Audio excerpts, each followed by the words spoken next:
카페에 있던 사람들이 일제히 우리를 쳐다보았다. 준호 씨, 제발요. 내가 잘못했어요. 다시 한 번만 기회를 주세요. 제가 무슨 일이든 할게요. 당신 없이는 살 수 없어요. 절박한 외침이 카페 안을 메웠다. 그녀의 눈에서는 눈물이 쏟아져 내렸고 번진 화장은 얼굴 위에서 뒤엉켜 있었다. 이 장면은 내 결혼 생활의 끝에서 찍힌 한 컷이다. 한때 누구보다 사랑했고 아내라고 부르던 여자가 사람들 앞에서 무릎을 꿇고 매달리던 날. 그러나 그날 내 마음은 이미 너무 멀리 와 있었다. 나는 우연히 그녀의 휴대폰 속에서 상현 과장님이라는 이름과 함께 찍힌 사진들을 보게 되었다. 호텔, 바다, 선물, 그리고 내가 한 번도 받아본 적 없는 웃음. 그 순간 남편으로서의 자존심은 산산이 부서졌고 한 남자로서의 마지막 자존심만이 겨우 나를 붙들고 있었다. 결말은 당신의 기대를 완전히 뒤흔들 수도 있습니다. 여러분의 생각은 감정에 있습니까? 댓글로 남겨주세요. 구독과 좋아요도 잊지 마세요. 방탐정의 더블 파일과 함께 더 크고 흥미로운 이야기를 속으로 떠나보세요. 나는 서울 남쪽의 작은 회사에서 일하는 서준호다. 45살, 겉보기엔 평범한 중년의 남자다. 결혼 7년 차, 누가 봐도 조용하고 무난한 가정을 이룬 사람이라고 생각했을 것이다. 나 역시 그렇게 믿었다. 하루 12시간씩 일을 하고 집에 돌아오면 아내 미진이가 밥상을 차려놓고 기다리던 시절이 있었다. 그때의 웃음소리, 따뜻한 조명, 식탁 위의 된장국 향기까지도 그대로 기억난다. 그 모든 것이 진심이라 믿었고 내 삶의 의미라고 생각했다. 하지만 그 평온함은 한순간에 무너졌다. 나는 이 이야기를 누구의 눈치도 보지 않고 변명 없이 있는 그대로 말하려 한다. 사랑했던 아내의 배신, 그리고 그 뒤에 이어진 나 자신의 변화까지. 이건 단순한 불륜 이야기가 아니라 사람이 끝까지 참다 어떻게 무너지고 다시 일어나는가에 대한 기록이다. 처음 이상함을 느낀 건 작년 겨울이었다. 출근 준비를 하며 거실 거울을 보던 미진이가 평소와 다른 화장을 하고 있었다. 짙은 립스틱, 새로운 향수, 머리카락은 미용실에서 막 손질한 것처럼 윤이 났다. 나는 그냥 기분 전환인가 싶었다.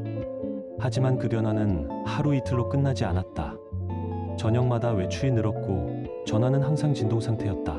전에는 내가 전화를 걸면 바로 받던 사람이 요즘은 회의 중이었어, 친구랑 있었어 라는 말만 짧게 남기곤 했다. 하루는 퇴근길에 아파트 앞에서 그녀를 마주쳤다. 평소보다 지나치게 화려한 옷차림, 낯선 향수 냄새가 스쳤다. 오늘은 모임 있어? 물었더니 그녀는 눈길조차 피하며 예전 직장 사람들 만나기로 했어. 그 말을 듣는 순간 가슴 어딘가에서 무언가가 살짝 움찔했다. 그때는 그저 내가 예민한 걸로 넘겼다. 하지만 그 밤 휴대폰을 충전기에 꽂는 그녀의 손끝이 떨리는 걸 봤을 때 이상하게 기억에 남았다. 그 무렵 우리 대화는 줄었고 집안엔 침묵이 늘었다. 그녀의 목소리엔 늘 짜증이 묻어 있었다. 이렇게 살아서 언제 집 사? 당신 회사에선 언제나 승진이 돼? 그런 말이 습관처럼 나왔다. 나는 웃으며 넘겼지만 속으로는 점점 말라갔다. 어느새 내 존재가 그녀에게 부담이 된 듯했다. 그러던 어느 날 내 안에 작은 금이 간 것을 느꼈다. 그 금은 곧 균열이 되고 내가 알던 세상 전체를 갈라놓게 될 거라는 걸 그땐 아직 몰랐다. 주말이면 나는 더 억지로라도 시간을 비워두려고 했다. 평일엔 회사와 집만 오가는 사람이었지만 그래도 남편이라면 최소한 주말에는 아내 곁에 있어야 한다는 생각이 들었다. 영화 예매를 해두고 날씨가 좋으면 근교로 드라이브도 나갔다. 창밖으로 흐르는 한강과 고속도로의 가로등을 보며 이 시간이 우리를 다시 예전으로 돌려놓을 수 있기를 바랐다. 하지만 그런 날에도 미진이의 시선은 자꾸만 내 옆이 아니라 손안의 휴대폰으로 떨어졌다. 차 안에서 대화가 잠시 끊어질 때면 화면이 밝아졌고 그녀의 손가락은 숨가쁘게 움직였다. 웃음이 새어나왔다가도 내가 쳐다보면 곧 표정이 굳었다. 누구랑 그렇게 열심히 메시지 주고받는 거야? 대수롭지 않은 척 물었지만 내 목소리에는 이미 미세한 경계가 묻어 있었다. 그냥 책상 구하려고 알아보는 중이야. 면접 일정 조율하느라 좀 바빠서 그래. 대답은 준비된 듯 매끄러웠다. 그러나 그 매끄러움이 오히려 더 마음에 걸렸다. 더 묻고 싶었지만 그 한 걸음을 나아가면 되돌릴 수 없을 것 같은 불길한 예감이 들었다. 나는 입을 다물고 대신 엑셀러레이터를 살짝 더 밟았다. 그래, 내가 조금만 더 버티면 된다. 돈만 문제 없으면 다 나아질 거라고 그때까지는 그렇게 믿었다. 그런 마음으로 나는 더 오래 일했다. 야근이 늘어났고 남들 퇴근할 시간에 나는 모니터 앞에서 주가 그래프를 들여다보곤 했다. 회사 월급만으로는 부족하니 어떻게든 한 번에 판을 뒤집을 기회를 만들어 보려고 했다. 그럴수록 집에 있는 시간은 줄어들었다. 아이러니하게도 나는 가정을 지키겠다는 생각으로 집을 비우는 남자가 되어 가고 있었다. 어느 주말 아침 거실에서 신문을 펼쳐 들고 있는데 미진이가 내 맞은편에 앉았다. 평소처럼 농담을 건넬 것 같은 분위기는 아니었다. 눈가에는 피로가, 입술에는 굳은 선이 그려져 있었다. 준호 씨, 이번 달 생활비 또 모자라요. 카드값도 밀렸고 이제 어떡할 거예요? 심장이 아래로 쿵 떨어지는 느낌이 들었다. 지난달보다 더 많이 일했는데 또 같은 소리를 듣는구나 하는 허탈함이 밀려왔다. 나는 숨을 한 번 깊게 들이마시고 최대한 침착한 목소리로 말했다. 이번에 회사에서 성과급이 조금 나올 거야. 그걸로 카드값 맞고 나머지는 생활비에 보태면 조금 숨통은 트일 거야. 하지만 그녀의 눈빛은 전혀 누그러지지 않았다. 성과급. 매번 그런 말만 하잖아요. 실제로는 얼마나 가져왔어요? 다른 집 남편들은 연봉 올리고 승진하고 애들 학원도 보내고 그러는데 당신은 대체 뭘 하고 있는 거죠? 목소리가 점점 커졌다. 그 말들은 칼날처럼 날아와 가슴에 박혔다. 나는 반박할 말이 떠오르지 않았다. 성과급이 생각보다 적을 거라는 걸 나 자신이 이미 알고 있었기 때문이다. 준호 씨, 솔직히 말해서 당신 같은 남편 두면 뭐해요? 남자 구실도 제대로 못하는데. 그 한마디에 숨이 턱 막혔다. 사람이 한순간에 작아질 수 있다면 아마 그때의 내가 그랬을 것이다. 아내 입에서 나온 남자 구실도 못한다는 말은 단순한 불평이 아니라 내 존재 자체를 부정하는 선구처럼 들렸다. 그날 이후로 우리 사이의 다툼은 더 잦아졌다. 미진이는 점점 말수가 줄었고 남은 말들에는 날이 서 있었다. 나는 집에 있는 시간이 불편해졌고 일부러 사무실에 더 남아있다가 늦게 귀가했다. 집은 쉴 곳이 아니라 숨을 죽이고 있어야 하는 장소가 되어갔다. 그러던 어느 날 야근을 마치고 동료와 근처 호프집에서 맥주 한 잔을 하고 있었다. 하루를 정리하며 가볍게 이야기하던 중 창가 쪽 자리가 비어 보여 무심코 시선을 돌렸다. 그 순간 익숙한 뒷모습 하나가 눈에 들어왔다. 잘 다려진 블라우스, 예전에 내가 사준 코트를 걸친 여자. 그 옆에는 깔끔한 정장을 입은 남자가 서 있었고 그의 손은 자연스럽게 그녀의 허리에 얹혀 있었다. 얼굴을 돌리는 찰나 나는 그 여자가 미진이라는 걸 알아버렸다. 그리고 그녀의 입가에는 내가 오래전부터 보지 못했던 환한 웃음이 걸려 있었다. 그 웃음은 더 이상 나를 향한 것이 아니었다. 그날 밤 나는 아무 말도 묻지 않고 거실에서 미진이가 돌아오기를 기다렸다. 시계 초침 소리만 또렷하게 들리는 새벽 1시, 현관문이 조심스레 열렸다. 술과 향수가 섞인 냄새가 공기 사이로 스며들었다. 오늘 친구들이랑 있었어. 많이 늦었네. 내 질문은 가능한 한 평범하게 들리길 바랐다. 응, 회사 동기들이랑 오랜만에 만났어요. 피곤하니까 씻고 바로 잘게요. 대답은 짧고 단단했다. 나는 그 뒤를 더 묻지 못했다. 혹시 내가 사람을 잘못 본 건 아닐까? 술 기운에 헷갈린 건 아닐까? 스스로에게 그렇게 변명하며 소파에 몸을 기댔다. 그날 이후로 미진이의 외출은 눈에 띄게 잦아졌다. 늦은 귀가가 당연해졌고 옷에서는 낯선 고급 향수 냄새가 계속 났다. 집 안에서도 그녀는 휴대폰을 손에서 거의 놓지 않았다. 화장실에 갈 때도, 물을 마시러 싱크대 앞에 설 때도 작은 기계를 꼭 쥔 채였다. 나와의 대화에는 더 이상 관심이 없어 보였다. 내가 회사 이야기를 꺼내면 그녀는 하품을 하거나 대답 대신 자리에서 일어났다. 우리 대화 좀 할까? 요즘 너무 멀어진 것 같아서. 용기 내어 말을 꺼낸 날 돌아온 대답은 짧았다. 지금은 좀 피곤해요. 나중에 얘기해요. 그렇게 미뤄진 대화는 끝내 시작되지 않았다. 의심은 점점 더 자라났지만 아직은 입 밖으로 꺼낼 만한 확실한 증거가 없었다. 나는 또다시 일에만 매달리며 상황이 언젠가 나아지길 바라던 쪽을 택했다.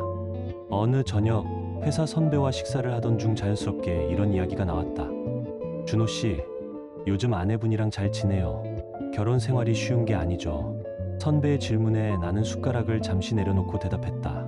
글쎄요, 요즘 좀 소원해진 것 같아요. 그 대답을 하는 내 목소리가 생각보다 많이 떨리고 있다는 걸 그때 처음 알아챘다. 선배는 잠시 맥주잔을 굴리다가 조심스레 말을 이었다. 일 때문에 바빠서 그런 거일 수도 있겠지만 혹시 다른 남자를 의심해 본 적은 없어요? 그 한마디에 가슴이 철렁 내려앉았다. 머릿속 어딘가에서만 맴돌던 생각이 누군가의 입을 통해 소리로 나오자 갑자기 현실이 되어 버린 느낌이었다. 나도 사람인데 그런 상상을 아예 안 해본 건 아니었다. 하지만 결혼한 남자가 입 밖으로 꺼내기엔 너무 비참한 의심이라 애써 밀어내고 있었다. 설마요. 미진이가 그럴 리가 없어요. 내가 그렇게 대답하자 선배는 씁쓸한 미소를 지었다. 세상 일은 모르는 거예요. 아내가 갑자기 외모에 신경 쓰고 늦게 들어오고 휴대폰을 항상 손에서 놓지 않으면 한 번쯤은 생각해 볼 필요는 있어요. 괜히 모른 척 하다가 더 크게 다치는 경우도 많으니까요. 집으로 돌아오는 길, 선배의 말이 머릿속에서 떠나지 않았다. 최근 몇 달 동안 미진이의 행동이 하나씩 떠올랐다.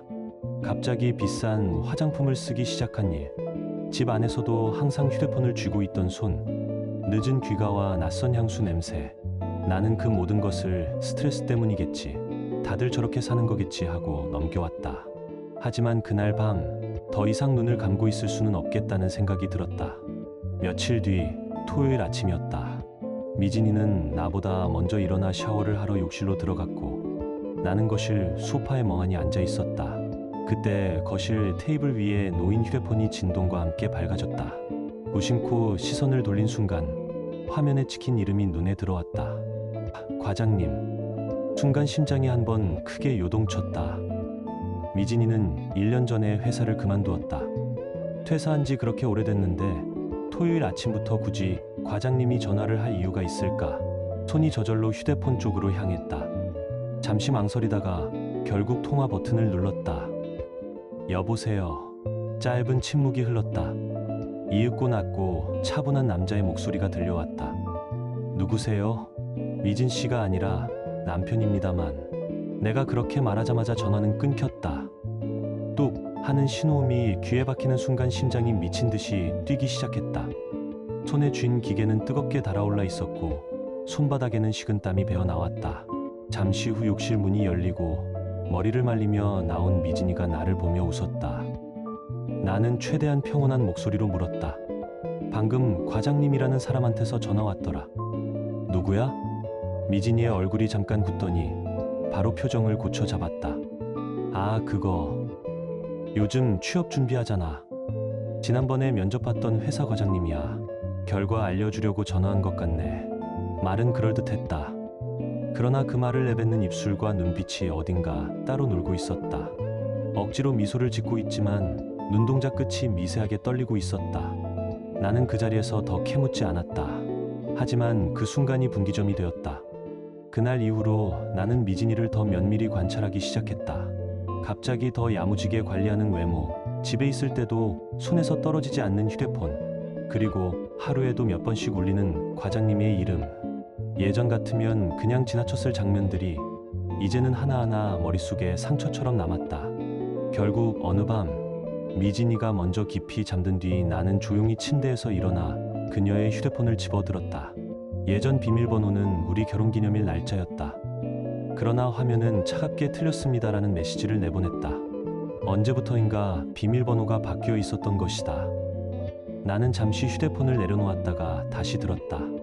머릿속에 떠오른 건 미진이의 생일이었다. 손가락이 떨리는 것을 느끼면서 숫자를 눌렀다. 잠금 화면이 풀리는 소리가 작게 울렸다. 그 안에는 내가 알지 못했던 또 다른 세상이 있었다. 카카오톡 목록 위쪽에는 상현 과장님이라는 이름이 떠 있었다. 대화창을 열자 최근에 나눈 메시지들이 줄줄이 올라왔다. 과장님, 오늘 너무 좋았어요. 다음 주에 부산 같이 가요. 제가 빠져나갈 구실 잘 만들어 볼게요. 호텔이랑 기차표는 제가 다 알아볼게요. 너무 기대돼요. 한 줄 한 줄 읽을수록 온몸에서 힘이 빠져나갔다. 휴대폰을 쥔 손은 얼어붙은 것처럼 굳어 있었고 눈은 스크린에 박힌 채 떨어지지 않았다. 화면을 더 내려가자 사진들이 나왔다. 어깨를 맞대고 웃는 사진, 레스토랑에서 와인을 들고 서로를 바라보는 사진, 밤바다를 배경으로 상현이라는 남자가 미진이의 허리를 감싸 안고 있는 사진, 그리고 가까이에서 찍힌 입술이 겹쳐진 순간을 담은 흐릿한 사진 하나. 변명할 여지는 어디에도 없었다. 그날 밤 나는 끝내 눈을 감지 못했다. 바로 옆에서 고른 숨소리를 내며 자고 있는 아내의 얼굴을 바라보며 가슴이 서서히 찢어지는 느낌을 견뎌야 했다. 배신감, 분노, 슬픔이 한꺼번에 밀려와 머릿속을 뒤엎었다. 지금 당장 깨워서 다 털어놓고 따지고 싶은 충동이 여러 번 올라왔다. 하지만 나는 이를 악물고 그 충동을 눌렀다. 감정에 휘둘려 소리를 지른다고 해서 이 상황이 나에게 유리해지는 건 아니었다. 이왕 여기까지 온 이상 확실한 증거를 모아 차갑게 끝내야 한다는 생각이 들었다. 그 다음 날부터 나는 미진이가 바람을 피우고 있다는 사실을 알면서도 일부러 평소와 다름없는 남편처럼 행동했다. 오히려 예전보다 더 다정하게 말을 걸고 퇴근길에 작은 빵이라도 사들고 들어갔다. 미진이는 내가 아무것도 모른다고 확신하는 듯 했고 그럴수록 행동은 더 대담해졌다. 나는 그 틈을 파고들어 하나씩 증거를 모아갔다. 매일 밤 그녀가 깊이 잠든 후 휴대폰을 확인하는 것이 내 일과가 되었다. 새로운 메시지, 예약 내역, 기차표와 호텔 바우처. 그 안에서 조금씩 더 구체적인 정보가 드러났다. 상현이라는 남자는 미진이보다 7살 많은 50살의 남자였고 예전에 미진이가 다니던 회사에서 과장으로 있던 상사였다. 둘의 관계는 미진이가 회사를 그만두기 몇 달 전부터 이미 시작되어 있었다는 사실도 그제야 알게 되었다. 내가 믿어온 시간만큼 오래, 아니 어쩌면 그보다 더 오래 내 등 뒤에서 다른 이야기가 쓰이고 있었던 것이다. 미진이의 휴대폰 안에는 둘이 함께 보낸 시간들의 기록이 끝도 없이 쌓여 있었다. 깔끔한 셔츠를 입고 마주 앉아 웃고 있는 고급 레스토랑 사진, 호텔 로비에서 나란히 서 있는 사진, 밤바다를 배경으로 서로 어깨를 감싸 안은 사진. 거기엔 내가 한 번도 데려가 보지 못한 곳들, 내가 카드 한도 걱정 때문에 늘 포기했던 가격대의 음식과 술이 버젓이 찍혀 있었다. 메시지 기록은 더 노골적이었다. 상현이 미진에게 보낸 글에는 비싼 명품 가방, 액세서리, 지갑 얘기가 아무렇지도 않게 오갔다. 이번 주엔 가방 하나 골라요. 지난번에 봤던 거 말고 더 괜찮은 걸로. 당신은 이런 거 충분히 받을 자격 있어요. 내가 야근과 주말 근무까지 해도 엄두를 못 냈던 것들을 그 남자는 아무렇지 않게 선물하고 있었다. 하지만 진짜 비수가 된 건 미진이 쪽에서 보낸 메시지들이었다. 우리 남편은 정말 답답해요. 맨날 돈 없다. 조금만 참자 그 소리뿐이에요. 당신 같은 남자랑 있었으면 이런 고생 안 했겠죠. 글자를 따라 눈을 옮길 때마다 심장이 한 번씩 내려앉았다. 내 이름 대신 답답한 남편, 돈 없는 남자로 불리는 걸 보면서 내가 그동안 쌓아온 자존심이 하나씩 뜯겨 나가는 느낌이었다. 대화창을 더 내리자 상현의 답장이 이어졌다. 곧 그런 날이 올 거야. 내가 책임질게. 그 한 줄에서 나는 두 사람의 관계가 단순한 일탈이 아니라 이미 내 자리를 대체할 계획까지 세운 사이임을 알아버렸다. 숨이 막힐 만큼 치욕스러웠다. 그러나 동시에 이상하리만큼 마음 한구석이 차갑게 가라앉는 것도 느꼈다. 이제는 분명해졌다. 내가 해야 할 일이 무엇인지. 그 순간부터 내 목표는 단순했다. 미진과 상현, 두 사람이 저지른 일에 대해 반드시 대가를 치르게 하는 것. 나는 휴대폰 화면을 하나씩 캡처하고 날짜와 시간, 장소까지 꼼꼼히 메모했다. 클라우드와 외장 하드에 따로 저장해두고 혹시 모를 상황에 대비해 변호사에게도 일부를 전달했다. 언젠가 이 모든 것들이 필요해질 날이 올 거라는 확신이 있었다. 한 달 정도가 그렇게 흘렀다. 그동안 미진이는 친구를 만난다, 면접을 본다, 스터디가 있다며 집을 자주 비웠다. 나는 겉으로는 아무 말도 하지 않고 그녀의 거짓말과 외출 시간을 조용히 기록했다. 캘린더에는 날짜와 귀가 시간, 옷차림과 향수 냄새까지 적어두었다. 한편으로는 사설 탐정에게 의뢰해 두 사람의 움직임을 추적했다. 둘이 함께 쇼핑몰에서 쇼핑하는 장면, 호텔로 들어가는 모습, 지하주차장에서 상현이 선물을 건네고 미진이에게 목을 기대는 순간까지 사진과 영상으로 확보해 나갔다. 내가 상상하지 못했던 장면들이 렌즈를 통해 너무 또렷하게 잡혔다. 어느 날 미진이가 식탁에 앉아 무심한 표정으로 말했다. 다음 주에 친구들이랑 부산 좀 다녀오려고요. 2박 3일로. 다들 너무 오래 못 봐서 나는 물 한 모금을 천천히 삼키고 아무렇지 않게 고개를 끄덕였다. 그래, 잘 다녀와. 바람 좀 쐬고. 그녀가 방으로 들어가 짐을 싸는 동안 나는 서랍 깊숙한 곳에서 오래전부터 준비해둔 서류 봉투를 꺼냈다.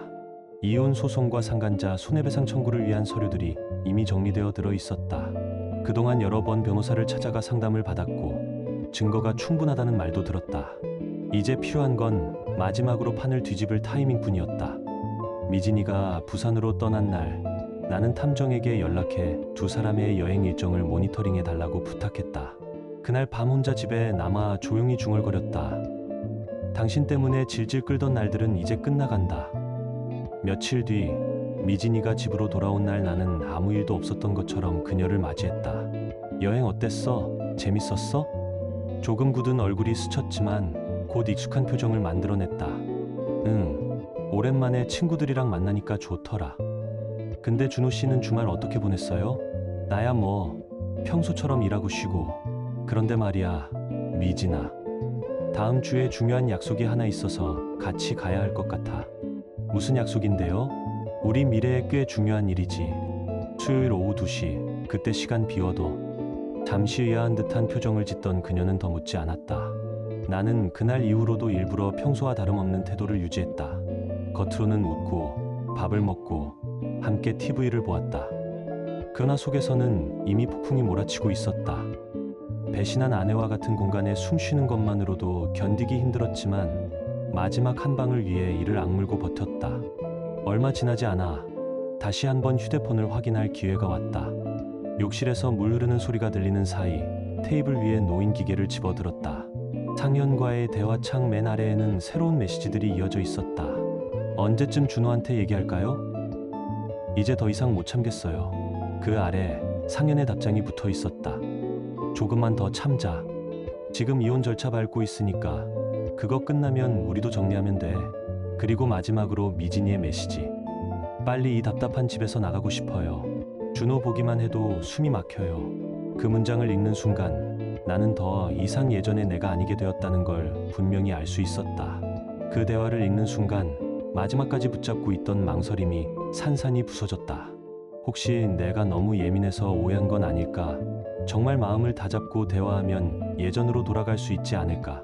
그런 희미한 기대가 어딘가에 남아 있었는데 그 한 줄이 그마저도 완전히 지워버렸다. 준호 보기만 해도 숨이 막혀요. 그 문장을 여러 번 다시 읽었다. 화면 속 글자가 서서히 번져 보일 정도로 눈앞이 뜨거워졌지만 눈물은 끝내 떨어지지 않았다. 대신 가슴 한가운데가 서늘하게 식어갔다. 미진아, 넌 정말 한 번도 나를 사랑한 적이 없었구나. 입 안에서만 맴돌던 말이 낮게 흘러나왔다. 나는 깊게 한숨을 내쉬고 책상 밑에 놓아둔 가방을 끌어당겼다. 그 안에는 이미 여러 번 확인한 소유철이 들어있었다. 손잡이를 꽉 쥐면서 스스로에게 되뇌었다. 이제 며칠만 더 버티면 이 모든 것이 끝난다고. 그동안 나는 이혼 이후의 삶까지 계산해 두고 있었다.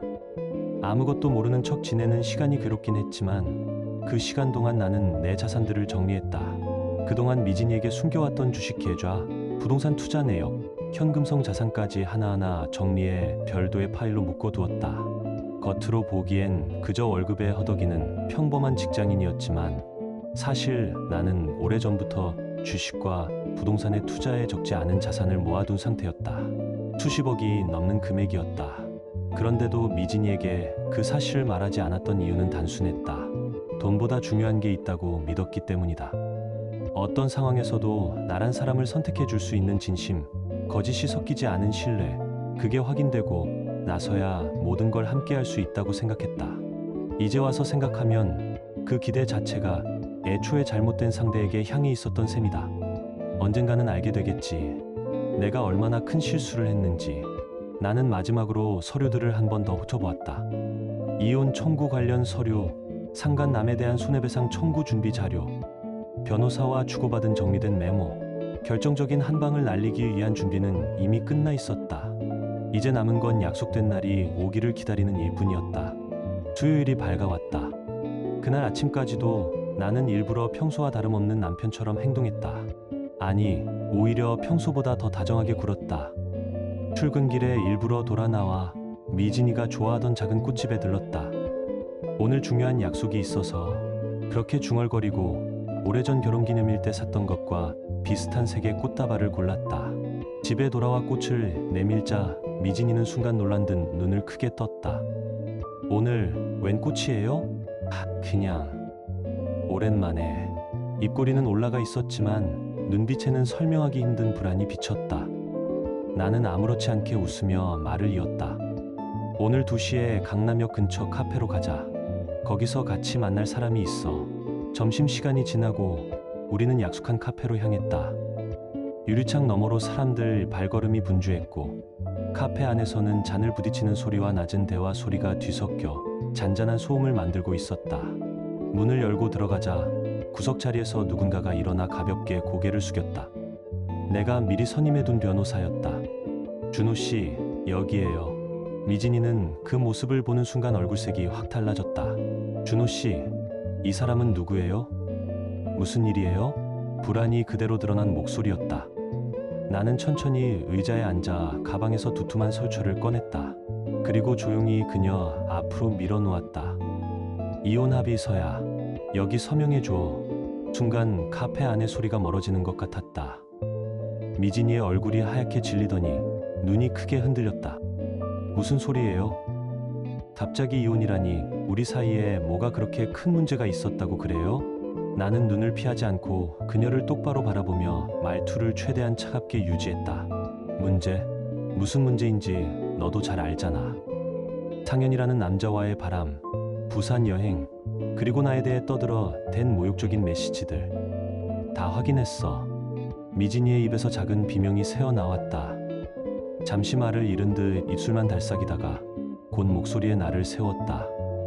당신 지금 무슨 말 하는지 알아요? 그거 다 오해야. 상현 과장님은 그냥 회사 사람일 뿐이고. 거짓말 그만해. 호텔 출입 기록, 사진, 영상, 메시지 내용까지 다 있어. 더 설명해 줄까? 거기까지 말하자 그녀의 표정이 굳었다. 이제 더는 둘러댈 수 없다는 걸 깨달은 듯했다. 하지만 곧 굳은 얼굴 위로 분노가 떠올랐다. 그래, 맞아. 나 바람 피웠어. 근데 왜 그렇게 됐는지 생각은 해봤어. 당신 같은 무능한 남편하고 살아서 그렇지. 당신이 나를 행복하게 해줬으면 내가 왜 이런 일을 했겠어? 변호사가 옆에서 난처한 기색을 보였지만 나는 감정이 흔들리지 않도록 스스로를 다잡았다. 그래, 내가 능력 없다고 느껴졌을 수도 있겠지. 하지만 적어도 정직하게 살았어. 내가 원했던 건 나라는 사람이 아니라 돈과 안정이었을 뿐이야. 나는 서류를 다시 그녀 쪽으로 밀며 덧붙였다. 이제 다 끝났어. 서명해. 이 합의서에 서명하면 너는 자유야. 미진이는 울음을 삼키듯 입술을 깨물다가 결국 목소리를 높였다. 당신이 뭔데 나를 버려? 내가 먼저 당신을 버릴 거야.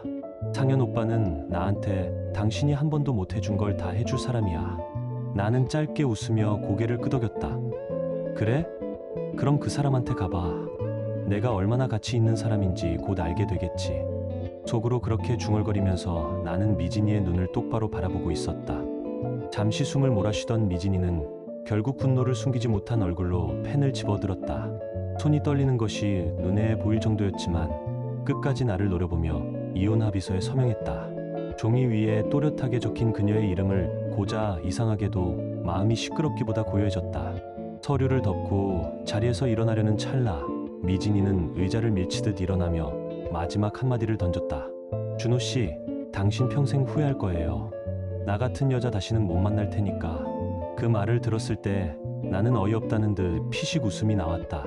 지금 이 순간에도 자기 위치를 착각하고 있는 사람, 앞으로 자신이 어떤 상황과 마주하게 될지 전혀 모르는 얼굴이었다.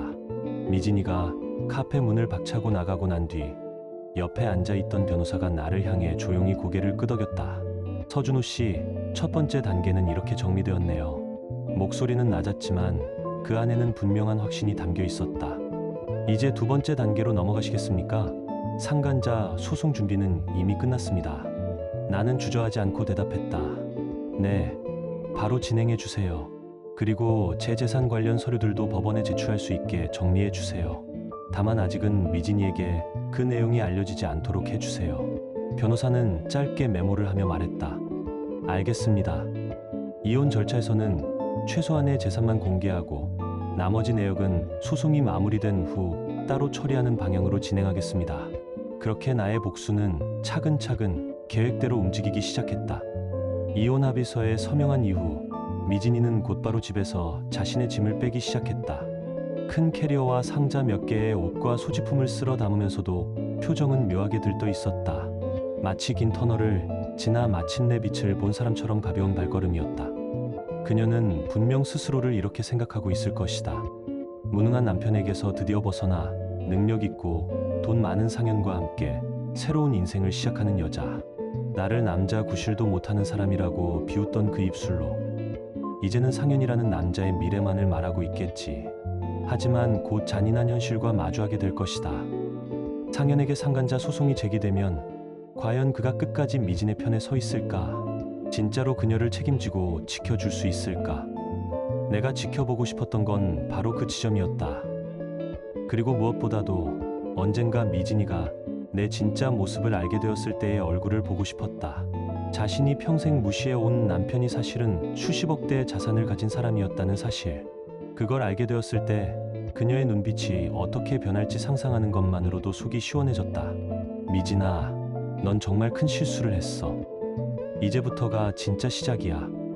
집 창가에 서서 쏟아지는 햇살을 바라보며 나는 이제 막막이 오른 나만의 복수극을 떠올렸다. 지금까지는 참고 견디는 쪽을 선택하며 살아왔다. 하지만 이제는 아니다. 그동안 쌓이고 쌓였던 분노와 배신감을 하나씩 꺼내놓을 시간이었다. 그리고 그 끝에는 분명 누군가에게 잔인할 만큼 통쾌한 결과가 기다리고 있을 것이다. 이혼 합의서에 서명한 지 며칠 되지 않아 미진이는 곧바로 짐을 정리해 집을 나갔다. 현관문이 닫히는 소리를 듣는 순간 이상하게도 허무함보다 후련함이 더 크게 밀려왔다. 아마도 그녀는 상현이 있는 곳으로 갔을 것이다. 내 짐작대로라면 둘은 이미 함께 살 미래를 이야기하며 들떠 있을 것이다. 하지만 그녀는 아직 전혀 모르고 있었다. 내가 준비해둔 두 번째 카드가 바로 다음날 발동될 거라는 사실을. 이혼 합의서에 사인한 바로 다음날 상현 앞으로 상간자 소송장이 발송됐다. 나의 변호사가 직접 준비한 문서였다. 그 안에는 미진이와 상현의 불륜 관계를 입증하는 모든 증거가 첨부되어 있었다. 둘이 함께 있는 사진, 호텔 출입 기록, 카드 사용 내역, 주고받은 메시지, 그리고 탐정이 확보한 영상까지. 그 소식을 들은 미진이는 분노를 이기지 못하고 곧바로 내게 전화를 걸어왔다. 당신 미쳤어. 왜 상현 오빠한테 소송을 걸어? 당장 취하해. 나는 핸드폰을 귀에 댄 채 잠시 눈을 감았다가 차분하게 입을 열었다. 왜? 걱정돼? 너희가 한 일에 대한 대가를 치르는 것뿐인데. 준호 씨, 제발. 상현 오빠는 회사에서 중요한 위치에 있어요. 이런 소문 나면 그 사람 인생 망가져요. 그건 내 일이 아니야. 너희 둘이 내 인생을 망가뜨릴 때는 그런 거 한 번이라도 생각해봤어? 잠시 정적이 흘렀다. 수화기 너머에서 거칠어진 숨소리만 들렸다. 당신 정말 이렇게까지 해야겠어요? 나는 더 이상 대답하지 않고 통화를 끝냈다. 통화 종료음이 들리는 순간 마음 한편이 조금은 가벼워지는 것을 느꼈다. 하지만 아직 끝이 아니었다. 지금까지 한 건 단지 시작에 불과했다. 내 계획은 여기에서 멈추지 않을 예정이었으니까. 얼마 지나지 않아 다시 미진에게서 연락이 왔다. 이번에는 전화가 아니라 문자였다. 준호 씨, 제발 만나서 얘기 좀 해요. 중요한 일이에요. 나는 잠시 화면을 바라보다가 별로 고민도 하지 않고 답장을 보냈다. 할 말 없어. 변호사랑 얘기해. 짧고 단호한 문장이었다. 그걸로 끝낼 수 있으면 가장 좋겠다고 생각했다. 그러나 예상대로 그녀는 포기하지 않았다. 하루에도 몇 번씩 메시지가 왔다. 미안하다. 한 번만 만나달라. 직접 얼굴 보고 이야기하고 싶다는 말이 반복되었다. 결국 나는 한 번쯤은 정리할 필요가 있겠다는 생각이 들어 약속 자리에 나갔다. 카페 문을 열고 들어가자 창가 쪽 구석에 앉아있는 미진이의 모습이 보였다. 예전처럼 화려하게 꾸민 얼굴도 자신감 넘치던 눈빛도 없었다. 머리는 흐트러져 있었고 화장도 거의 하지 않은 얼굴은 눈에 띄게 수척해져 있었다.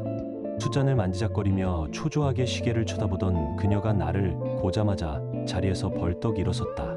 준호 씨, 제발 소송 취하해줘요. 상현 오빠가 회사에서 큰일 날 것 같아요. 이미 소문이 퍼지고 있대요. 그래서 그 사람 나한테 이제 연락하지 말라고 했어요. 회사에서 징계위원회에 회부될 수도 있대요. 입꼬리가 저절로 올라갔다. 그래, 바로 이거였다. 내가 예상했던 그대로 상현이라는 남자의 진짜 모습이 하나씩 드러나고 있었다. 미진아, 그 사람이 정말 너를 사랑한다면 그런 말부터 하지 않았겠지. 자기 커리어 지키는 게 더 중요한가 보네. 내 말에 미진이의 눈에서 눈물이 주르륵 흘러내렸다. 준호 씨, 내가 잘못했어요. 정말 잘못했어요. 용서해줘요. 다시 돌아갈 수는 없을까요? 순간적으로 가슴이 욱신거렸다. 언젠가는 누구보다 사랑했던 사람이었으니까. 그녀가 눈앞에서 무너지는 모습을 보며 아무 감정도 느끼지 못했다면 그게 오히려 이상했을 것이다. 하지만 그 아픔보다 더 큰 것은 그동안 내가 견뎌야 했던 모욕과 배신의 기억이었다. 미진아, 이미 늦었어. 우리는 끝났어. 내가 그렇게 말하자 그녀의 어깨가 힘없이 내려앉았다. 절망이라는 단어가 그대로 얼굴에 내려앉은 듯했다. 나는 마지막으로 한마디를 덧붙였다. 그리고 상현이 정말 너를 버렸다면 이제 넌 아무것도 남은 게 없네. 집도, 남편도, 애인도. 그 말은 잔인했지만 사실이었다. 그리고 그 진실을 누군가는 그녀에게 알려줄 필요가 있었다. 그날 이후로 미진이는 더 절박한 톤으로 계속 연락을 해왔다. 상간자 소송을 취하해달라는 사정부터 다시 한 번만 기회를 달라는 긴 메시지까지 온갖 말이 쏟아졌다. 하지만 나는 더 이상 답장을 보내지 않았다. 감정으로 흔들릴 시기는 이미 지나갔다.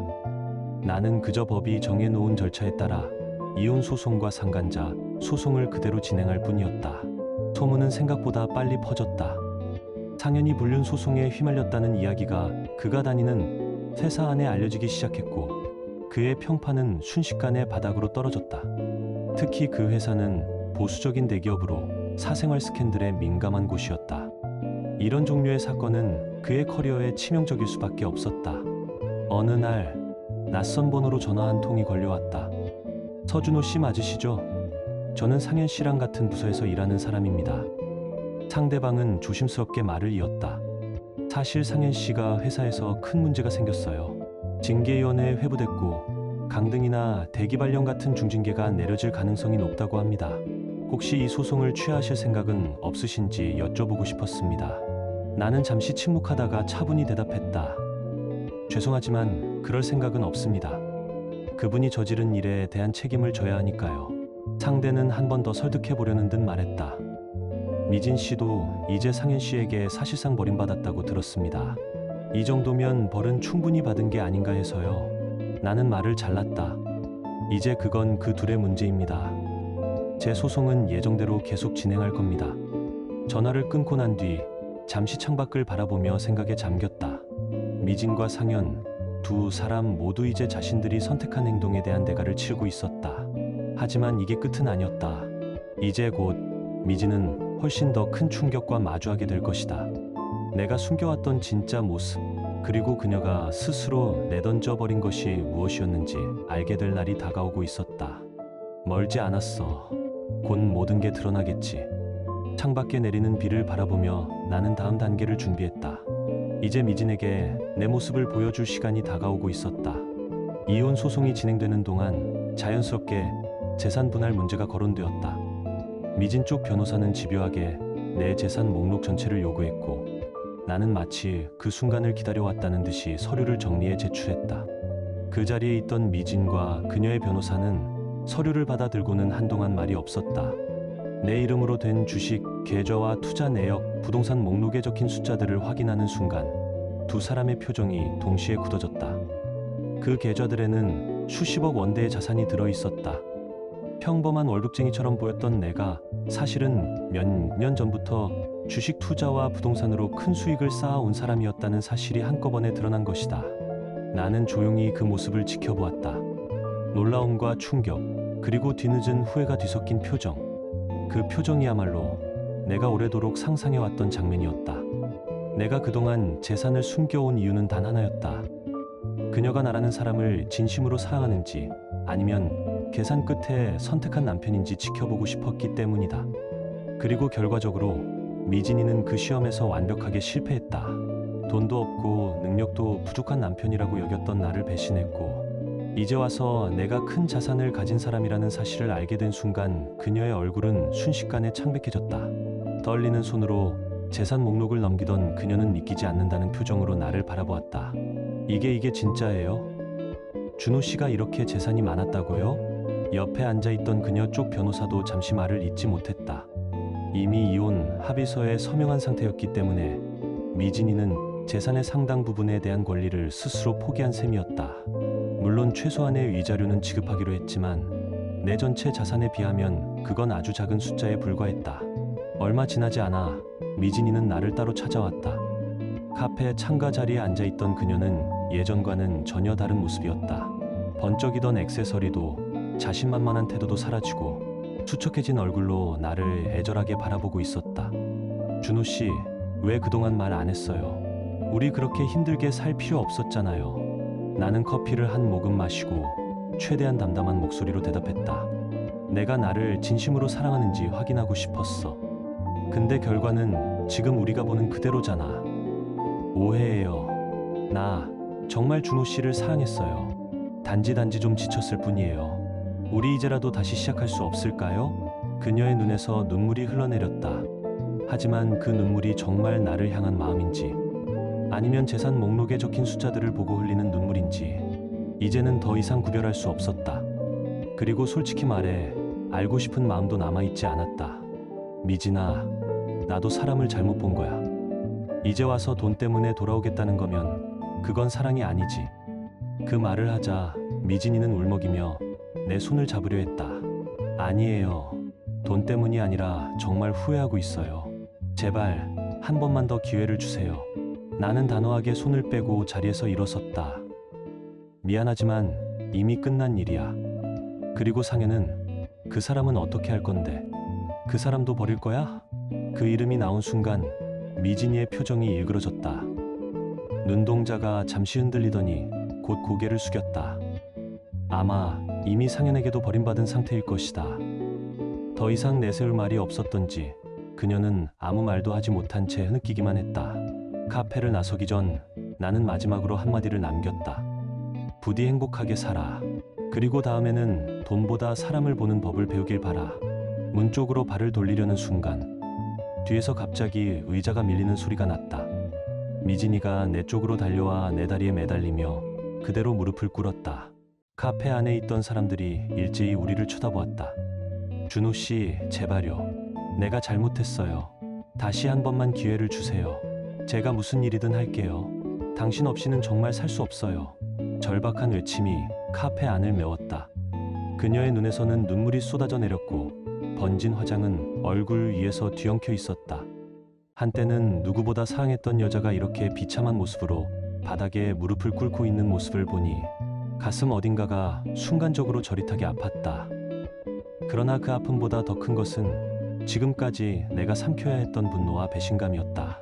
미진아, 그만해. 사람들이 다 보고 있어. 상관없어요. 사람들이 봐도 상관없어요. 내가 얼마나 당신을 사랑하는지, 얼마나 후회하고 있는지 다 알게 되면 어때요? 제발 한 번만 더. 나는 차갑게 그녀를 내려다보았다. 그리고 낮은 목소리로 말했다. 내가 사랑한 건 나라는 사람이 아니라 내가 가진 돈이었잖아. 이제 일어나. 더 이상 내 자존심을 바닥에 버리지 마. 그 말에도 미진이는 여전히 바닥에 무릎을 꿇은 채 흐느꼈다. 아니에요. 정말 아니에요. 그 부정이 진실이든 아니든 이제 나에게는 아무 의미가 없었다. 준호 씨가 없으면 나는 그녀의 말이 채 끝나기도 전에 나는 단호하게 그녀의 손을 뿌리쳤다. 그만해, 미진아. 카페 문을 나서는 순간 뒤에서 들려오는 흐느끼는 소리가 공기 속에 번졌다. 사람들의 시선이 등을 스쳐 지나갔지만 고개를 돌리지 않았다. 그녀와의 모든 인연은 이미 끝난 뒤였다. 차에 올라 핸들을 잡자 깊은 한숨이 흘러나왔다. 가슴 한 구석이 여전히 저릿하게 아팠지만 그 속에서 이상한 해방감이 피어올랐다. 오랫동안 짊어지고 있던 짐을 이제야 내려놓은 듯한 기분이었다. 이제 정말 끝이구나. 차 키를 돌리며 중얼거렸다. 그리고 미진과의 마지막 장면을 뒤로한 채 나는 앞으로 갈 길만 바라보고 출발했다. 상간자 소송은 생각보다 빨리 진행됐다. 증거가 워낙 명확했기 때문이다. 법원은 상현에게 나에게 3천만 원의 위자료를 지급하라는 판결을 내렸다. 그 돈이 내 삶을 바꾸는 건 아니었지만 그의 불륜이 공식적으로 인정되었다는 사실이 중요했다. 얼마 지나지 않아 상현이 다니던 회사에서 그가 징계위원회에 회부되었다는 소식이 들려왔다. 보수적인 대기업에서 간부로 있던 사람이 불륜 스캔들로 회사 이미지에 타격을 줬으니 결과는 뻔했다. 결국 그는 본사 자리에서 밀려나 지방지사로 좌천되었다. 그가 그토록 지키고 싶어하던 커리어가 스스로 저지른 일로 무너져 내리고 있었다. 그 후로 미진의 연락은 뜸해졌다. 가끔 미안하다는 문자, 용서해달라는 메시지가 오기도 했지만 나는 더 이상 답장하지 않았다. 그녀의 친구를 통해 들은 바에 따르면 미진은 작은 원룸에서 혼자 지내며 새 직장을 알아보고 있다고 했다. 상현은 완전히 떠났고 그녀에게 남은 것은 이혼 위자료뿐이었다. 나는 그동안의 일을 정리하고 새로운 시작을 준비했다. 사실 이전부터 알고 지내던 사람이 있었다. 투자 모임에서 알게 된 유진이라는 여자였다. 내 사정을 누구보다 잘 알고 있으면서도 한 번도 부담을 주지 않았고 이혼 과정 내내 따뜻한 말로 내 곁을 지켜준 사람이었다. 한 달 뒤 나는 유진과 함께 미국 여행을 떠났다. 뉴욕의 센트럴파크를 함께 걷던 어느 날 나는 발걸음을 멈추고 조심스럽게 그녀를 바라보았다. 유진 씨, 나랑 새 인생 같이 시작해 줄래요? 그녀는 놀란 듯 눈을 크게 뜨더니 천천히 미소를 지었다. 준호 씨, 당신은 정말 좋은 사람이에요. 앞으로는 행복한 일만 가득할 거예요. 그 말에 마음이 편안하게 가라앉았다. 그녀는 미진과 달랐다. 내가 가진 숫자를 본 게 아니라 숫자 뒤에 숨은 나라는 사람을 먼저 봐준 사람이었다. 귀국 후 우연히 미진을 다시 마주친 건 백화점에서였다. 나는 유진과 함께 쇼핑을 하고 있었고 미진은 그곳에서 판매 직원으로 일하고 있었다. 우리 쪽으로 시선이 향하자 그녀의 얼굴이 하얗게 질렸다. 특히 유진의 손가락에 끼워진 다이아몬드 반지를 보며 순간 눈빛이 흔들리는 것이 보였다. 눈이 잠시 마주쳤지만 나는 아무 말도 하지 않았다. 그저 유진의 손을 살짝 더 꼭 잡고 그 자리를 지나쳤다. 뒤돌아보니 미진은 그대로 굳어 선 채 우리를 바라보고 있었다. 그 모습이 그녀에 대한 마지막 기억으로 남았다. 몇 주 후 미진에게서 마지막 편지가 도착했다. 편지는 길었다. 지금까지의 잘못을 인정하고 나에게 상처를 준 것을 후회한다는 내용이 적혀 있었다. 그리고 마지막 줄에는 이렇게 쓰여 있었다. 준호 씨, 당신이 옳았어요. 돈보다 사람을 보는 법을 배웠어요. 행복하세요. 편지를 천천히 접으며 나는 창밖을 바라보았다. 우리는 되돌릴 수 없을 만큼 멀리 와버렸지만 그래도 각자 자기 몫의 깨달음을 얻었다면 그걸로 된 거라고 생각했다. 한편 상현은 지방 발령 이후 회사에서의 입지가 계속 좁아졌다고 들었다. 불륜 스캔들로 인한 평판은 쉽게 회복되지 않았고 결국 회사를 그만두고 작은 사업을 시작했지만 그조차 잘 풀리지 않았다고 했다. 본인의 욕심과 배신으로 스스로 쌓아 올린 것들을 잃어버린 셈이었다. 나는 이제 유진과 함께 새로운 삶을 살고 있다. 사람이 사람 곁에 있다는 게 어떤 의미인지, 끝까지 남아주는 마음이 얼마나 큰 힘이 되는지 이제는 조금 알 것 같다. 따뜻한 햇살이 창가를 비추던 어느 날 나는 조용히 속으로 중얼거렸다. 이제야 진짜로 행복해졌다. 미진이와의 아픈 기억은 시간이 지나면서 조금씩 흐려져 갔다. 처음에는 사소한 장면 하나에도 가슴이 쪼여왔지만 유진이와 함께 보내는 날들이 쌓일수록 그 기억은 점점 뒤로 밀려났다. 매일 아침 눈을 뜨면 들려오는 아내의 조용한 인사, 카페 문을 여는 소리, 손님들이 웃으며 건네는 인사들이 내 하루를 채워갔다. 가끔 오래된 기억이 불쑥 떠오를 때도 있었다. 그러나 이제는 그 고통스러웠던 시간이 있었기에 지금의 행복을 더 깊이 느낄 수 있다는 생각이 들었다. 사랑은 돈이나 외모가 아니라 서로에 대한 진심과 신뢰로 이루어지는 것이라는 사실, 그것이 내가 이 모든 일을 겪으며 얻은 가장 소중한 깨달음이었다.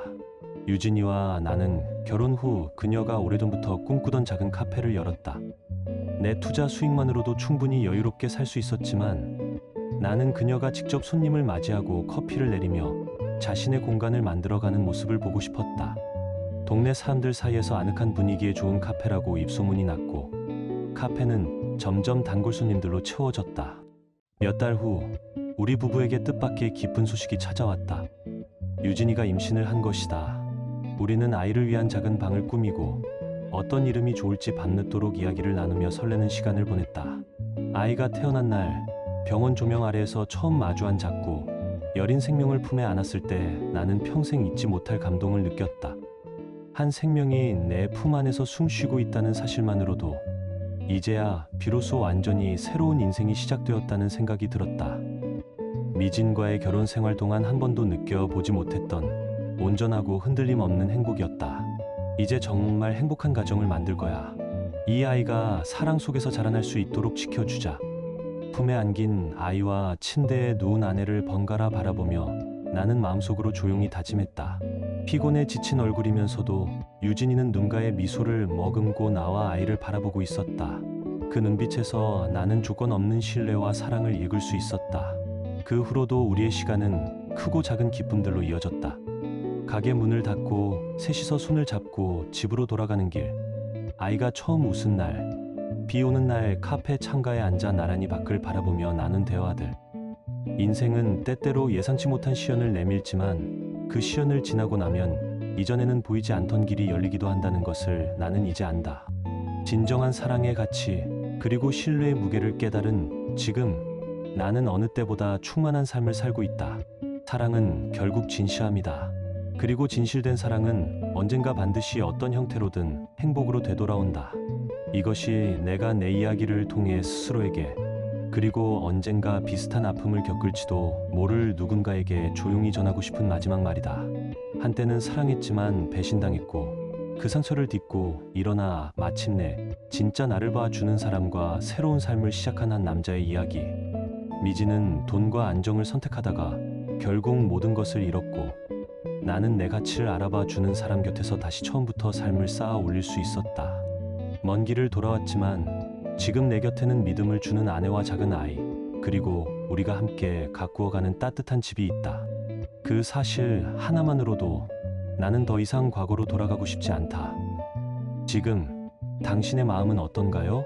이야기를 읽으며 떠오른 감정이나 생각이 있다면 댓글로 나눠주세요. 당신의 진심 어린 한마디가 누군가에겐 큰 위로가 될 수 있습니다. 이 짧은 이야기 속에 작은 온기나 잊고 지낸 감정 하나라도 담겨 있었다면 그것만으로 이 이야기는 충분히 의미 있는 시간이었을 거예요. 좋아요와 구독 그리고 공유는 이런 따뜻한 이야기가 더 많은 사람의 하루에 조용히 스며들 수 있는 힘이 됩니다. 함께 해주셔서 고맙습니다. 당신의 하루에도 조용한 평안과 따뜻한 사람이 함께하길 진심으로 바랍니다.